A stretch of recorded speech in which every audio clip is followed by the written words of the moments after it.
اهلا في كوره يونايتد. انا محمد ناجي. حسام حسن مش مؤهل خالص ان هو يدرب منتخب مصر. اصلا هو مش احسن مدرب مصري موجود في مصر، وبالمناسبه احسن مدرب مصري واعلى مستوى فيهم هو حسام البدري.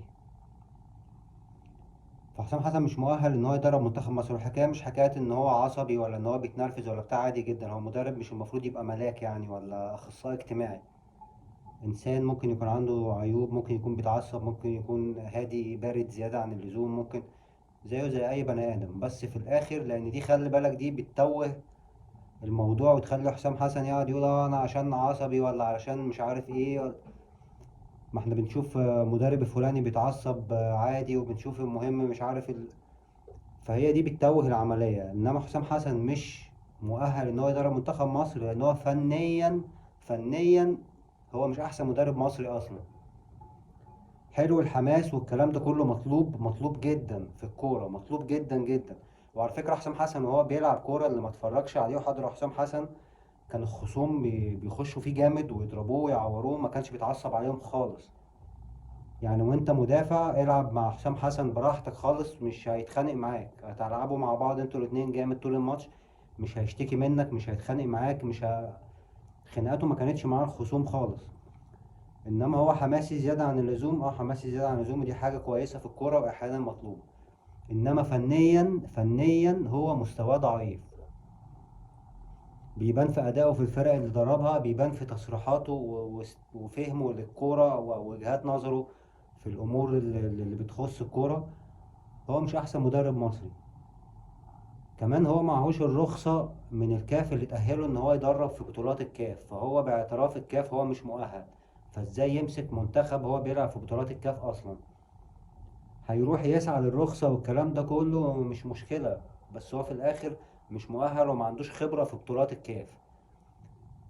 هو طبعا قاعد هيموت وبيحرق وبيفرق على الفرصة دي جدا، لأن هو عارف إن هي تفرق معاه جدا وتديله خبرة. هيخش بطولات الكاف من بوابة منتخب مصر، ويبقى يتقال عليه إن هو كان الأسطورة اللاعب والأسطورة المدرب اللي درب منتخب مصر، ويبقى زي الجوهري وزي حسن شحاتة.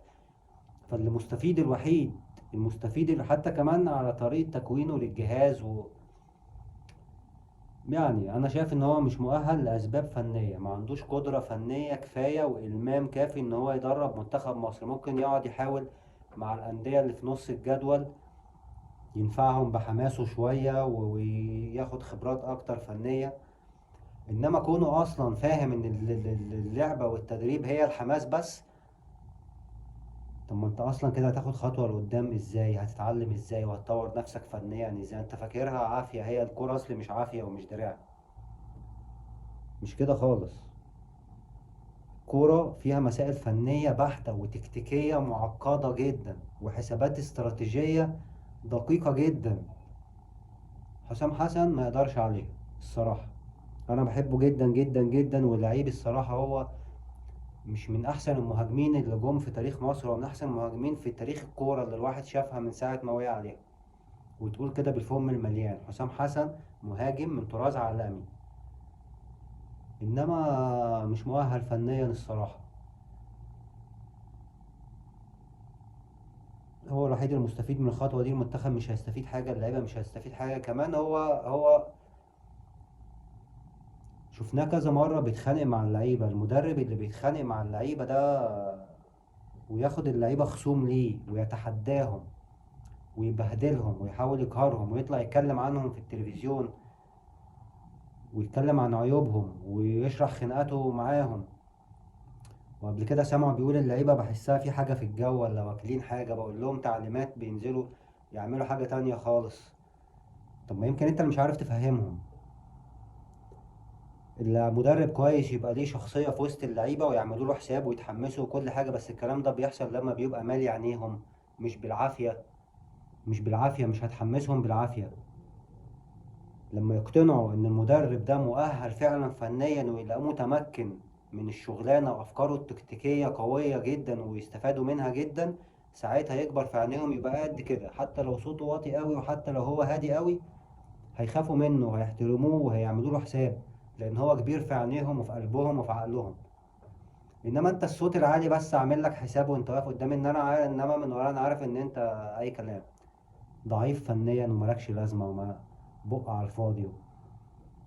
فحتى اللعيبة مش هتحترمه، يعني الاحترام مش بالعافية. يعني الناس احترمت كوبر ليه؟ اللعيبة كانوا بيحترموا كوبر ليه وبيحترموا كروش ليه؟ هل هو عشان بيزعق ولا هو علشان؟ لا، انما كان مالي عينيهم، بيعملوا له حساب. وكيروش كان عصبي وكوبر كان هادي.